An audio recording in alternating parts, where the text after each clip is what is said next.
Hi guys, it's me, Jesu, and today we are here in Switzerland. If you're new to this channel, I prefer to eat cheap local food from the country. But today we are in Switzerland, so I don't know how we're gonna do that. But let's try.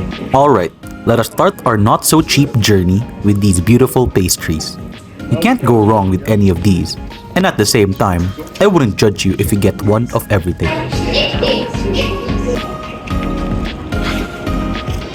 I don't remember the name of this pastry, but aesthetically, it stood out from the rest. The crunchy dough was lightly glazed, giving it a little shine. And inside was this warm strawberry jam and topped with a thick custard cream. Everything about this pastry is an 11 out of 10. And this needs no introduction, the croissant.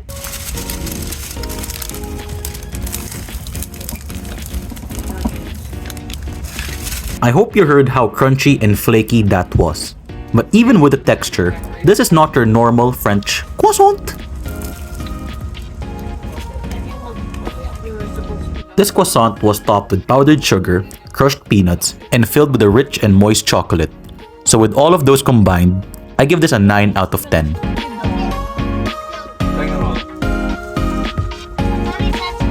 Those pastries were so good, even my pants wanted some of the crumbs. Since I've already warmed up with a light breakfast, my stomach is ready to feast, and my bank account is ready to spend. And we chose to go to Cafe Huff. We got the Cordon Bleu with fries, and it also has a special ingredient, Aare water cheese, whatever that is. We also got an interesting pasta dish called spaghetti araber, made up of boletos, bacon, cream, chili peppers, and tomatoes. And to make my mom and girlfriend proud, a huge healthy bowl of bacon with salad.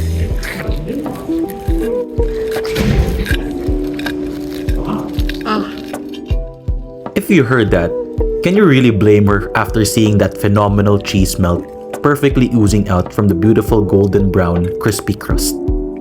Apart from the sliced lemon and faked herbs, the whole dish looked boring.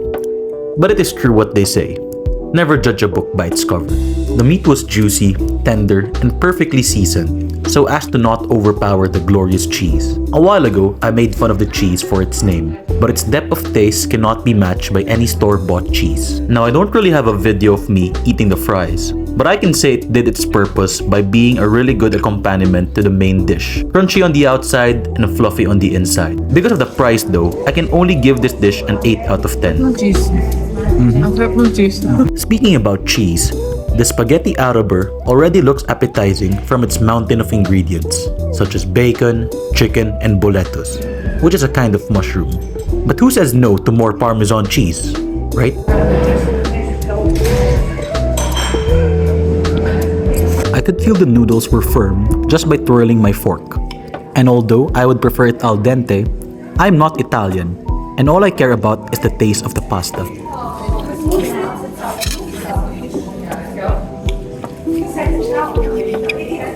The sauce was creamy and had a tiny hint of spice. The bacon and boletos gave more texture and flavor to the pasta, but the chicken felt like it was just thrown in to add more protein. I'm not complaining though, I love protein. And lastly, the salad, which comes with bacon, chopped up hard-boiled eggs, bread croutons, and a special dressing. I don't eat much vegetables, but this dish I really enjoyed due to the different kinds of texture and flavors in my mouth. And the special sauce was really amazing. That lunch was wiped out as it should be, and I was extremely pleased with the quality of the food, the amount of the food, and the service of the waiters. But after seeing this bill, well, let's just say I lost my smile. For our final restaurant, let's take the train and travel to Zurich.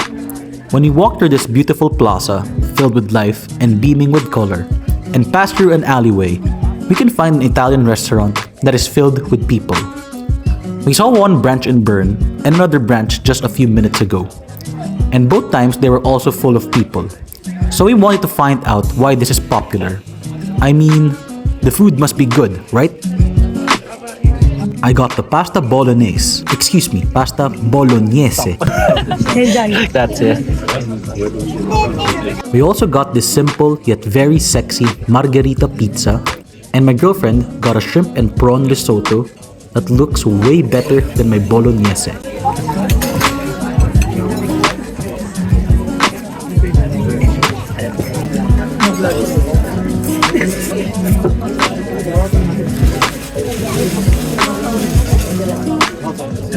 I don't know why my face was very basic after taking a bite, but this pasta was really good.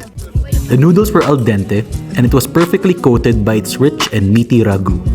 The whole dish was hefty, both in physical weight and spiritual experience. It felt like an Italian grandmother gave me a hug after a long and tiring day.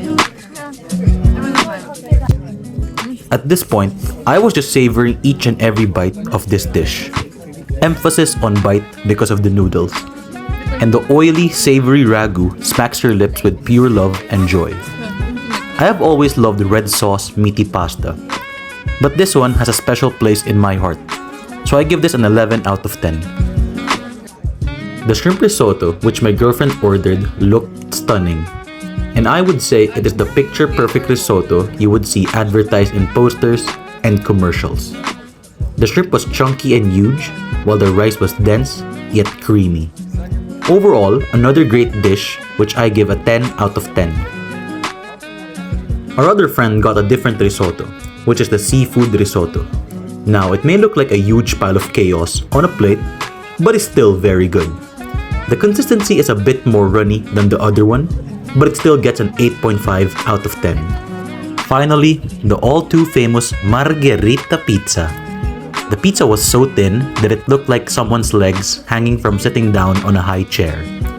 If you've never had the pizza before, or a good margherita pizza, well, it sucks to be you. My intrusive thoughts won this battle. Chili oil on the margherita pizza.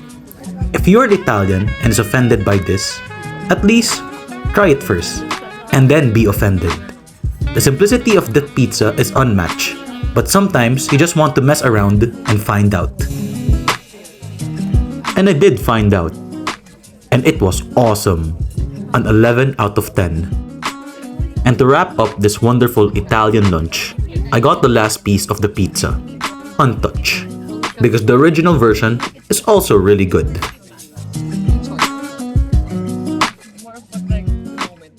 So nag-grocery ako the other day. Tapos umabot ng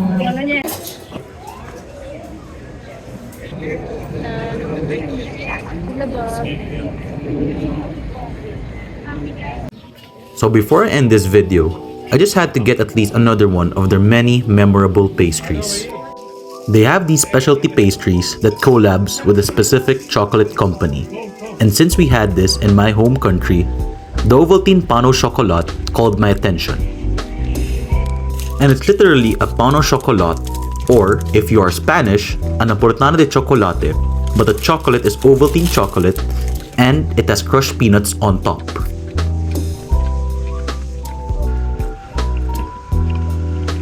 So here I am, contemplating on how much I spent, because I'm not used to spending this much on food. But I can say that it was all worth it. Well, that's the video guys. Hope you liked it and see you next time. Bye!